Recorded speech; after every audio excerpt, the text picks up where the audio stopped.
इस वक्त की बड़ी खबर आपको बता दें, राष्ट्रपति की मंजूरी के बाद वक्फ बिल जो है वो कानून बन गया है। जी हां, लागू होने की हालांकि तारीख जो है वो केंद्र तय करेगा और मुस्लिम संगठनों का विरोध इसी बीच तेज हो गया है और सुप्रीम कोर्ट में जो है मामला विचाराधीन है। विस्तार पूर्वक पूरी खबर आपको बताएंगे। राष्ट्रपति द्रौपदी मुर्मू जी ने वक्फ संशोधन बिल को शनिवार देर शाम मंजूरी दे दी। वहीं सरकार ने नए कानून को लेकर के गजट नोटिफिकेशन जो है उसको भी जारी किया है और अब नए कानून को लागू करने की तारीख को लेकर के केंद्र सरकार जो है वो एक अलग से नोटिफिकेशन जो है वो जारी करेगी। वहीं ये बिल जो कि अब कानून जो है वो बन चुका है, इस पर 2 अप्रैल को लोकसभा और 3 अप्रैल को राज्यसभा में 12-12 घंटे की चर्चा के बाद जो है ये पास हुआ था। वहीं नए कानून को लेकर के कांग्रेस सांसद मोहम्मद जावेद, AIMIM सांसद असदुद्दीन ओवैसी और आम आदमी पार्टी के विधायक अमानतुल्लाह खान ने अलग अलग याचिकाओं में सुप्रीम कोर्ट में चुनौती दी है। वहीं इन याचिकाओं में यह भी कहा गया है कि वक्फ संशोधन एक्ट मुस्लिम कम्युनिटी के साथ भेदभाव करता है, ये कहा गया है। वहीं ये एक्ट जो है वो मुसलमानों के मौलिक अधिकारों का उल्लंघन भी करता है, ये भी कहा गया है।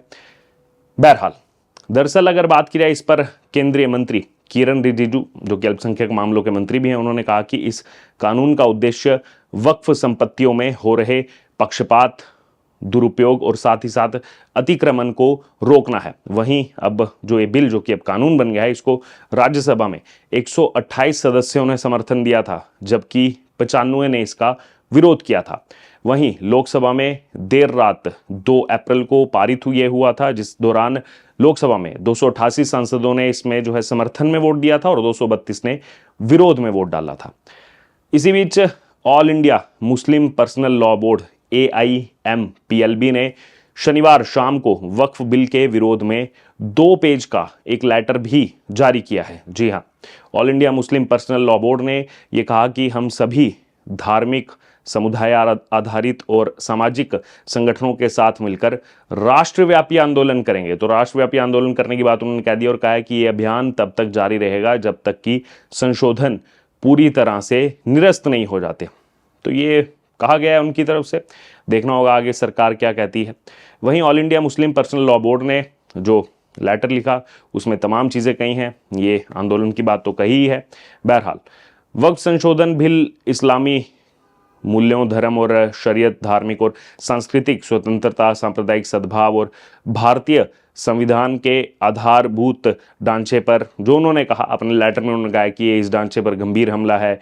फिर कहा कि कुछ राजनीतिक दलों का भाजपा के सांप्रदायिक एजेंडे को दिए गए समर्थन ने उनके तथाकथित धर्मनिरपेक्ष मुखौटे को पूरी तरह से उजागर कर दिया है। ये तमाम चीज़ें उस लेटर में है। इसी बीच आपको बता दें कि शनिवार को आम आदमी पार्टी के विधायक अमानतुल्लाह खान ने भी बिल के विरोध में सुप्रीम कोर्ट में याचिका लगाई। जी हां, इससे पहले शुक्रवार को सुप्रीम कोर्ट में 2 और याचिकाएं जो है लगाई गई थी, यानी कि तीसरी याचिका है।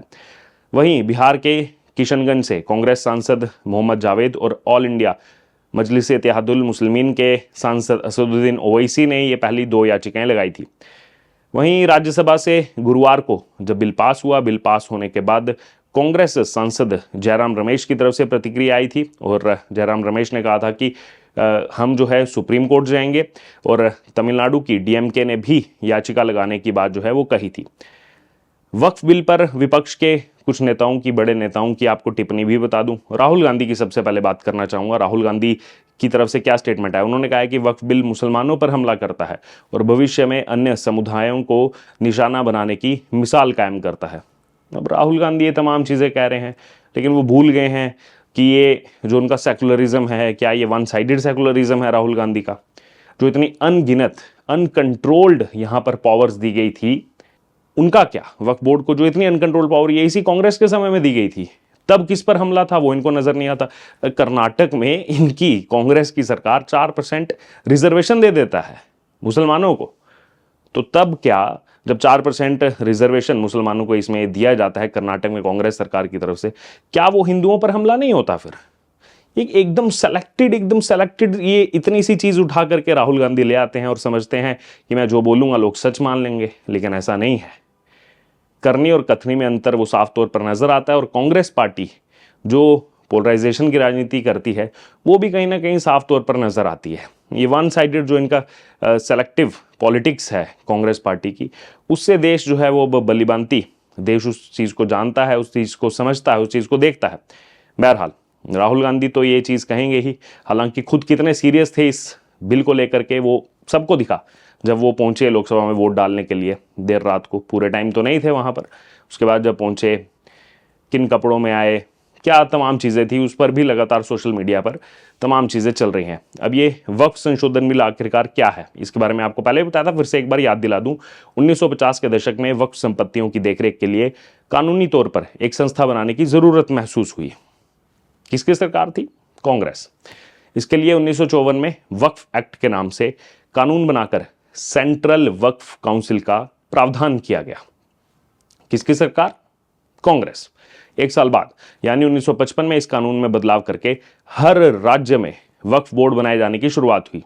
किसकी सरकार? कांग्रेस। इस वक्त देश भर में करीब 32 वक्फ बोर्ड हैं। ये वक्फ संपत्तियों का रजिस्ट्रेशन और रखरखाव भी करते हैं। अभी जब 2014 का चुनाव हो रहा था लोकसभा का, उससे पहले प्राइम 123 जो जगहें हैं वो दे दी गिफ्ट में, लीजिए वक्फ बोर्ड को दे दी थी ताकि चुनाव में वोट मिल सके। क्या हुआ 2014 में, किसकी सरकार बनी, वो हालांकि सबने देखा। और किसको खुश करने के लिए किया गया था कांग्रेस पार्टी की तरफ से, बताने की जरूरत नहीं। अब बदलाव क्या है पुराने और नए में, वो भी आपको बता देते हैं। पुराने कानून के तहत सेक्शन 40 में रीजन 2 बिलीव के तहत अगर वक्फ बोर्ड किसी प्रॉपर्टी पर दावा करता था तो उस प्रॉपर्टी का मालिक सिर्फ वक्फ ट्रिब्यूनल में ही अपील कर सकता था। ये पुराना जो कानून था। अब ये नया बिल जो कि कानून अब बन चुका है, इसके अनुसार प्रॉपर्टी का मालिक ट्रिब्यूनल में तो जाएगा, उसके साथ साथ रेवेन्यू कोर्ट, सिविल कोर्ट या फिर अन्य जो भी ऊपरी कोर्ट है उसमें भी अपील कर सकेगा। पहले इस चीज को रोक दिया गया था। पुराने कानून के तहत वक्फ ट्रिब्यूनल का फैसला आखिरी माना जाता है। जो वक्फ ट्रिब्यूनल बोलेगा आखिरी फैसला वही है और उसे चुनौती दी ही नहीं जा सकती थी। इतनी अनलिमिटेड पावर कांग्रेस ने दी थी। अब नए बिल के तहत वक्फ ट्रिब्यूनल के फैसले के खिलाफ हाई कोर्ट में अपील की जा सकेगी। वहीं पुराने कानून का एक और पहलू बता दूं। पुराने कानून के तहत किसी जमीन पर मस्जिद हो या फिर जो उसका उपयोग इस्लामिक कामों के लिए हो तो वह ऑटोमेटिक खुद ही वक्फ संपत्ति हो जाती है पुराने कानून के तहत। अब नए कानून में क्या है, जब तक किसी ने प्रॉपर्टी वक्फ को दान ना दी हो, वक्फ को जब तक दान ना दी हो वो वक्फ संपत्ति नहीं होगी, भले ही उस प्रॉपर्टी पर मस्जिद बनी हो, यानी कि रजिस्ट्रेशन अब देखा जाएगा। एक और पहलू पुराने में क्या था, पुराने नियम के कानून के अनुसार वक्फ बोर्ड में महिलाएं और अन्य धर्म के लोगों की नियुक्ति नहीं हो सकती थी। जो नया कानून है, नए कानून के तहत 4 वक्फ बोर्ड में 2 महिलाएं और अन्य धर्म के 2 सदस्यों की नियुक्ति भी हो सकेगी। तो ये तमाम चेंजेस की गई हैं। बहरहाल अब ये कानून जो है बन चुका है, अभी आखिरी नोटिफिकेशन जो है वो जारी किया जाएगा। बहरहाल क्या कहना है आपका इस पूरी खबर पर, आप जरूर हमारे साथ कमेंट बॉक्स में शेयर करें। बने रहे तमाम अपडेट्स के लिए द डिजिटल रिपोर्टर के साथ। धन्यवाद।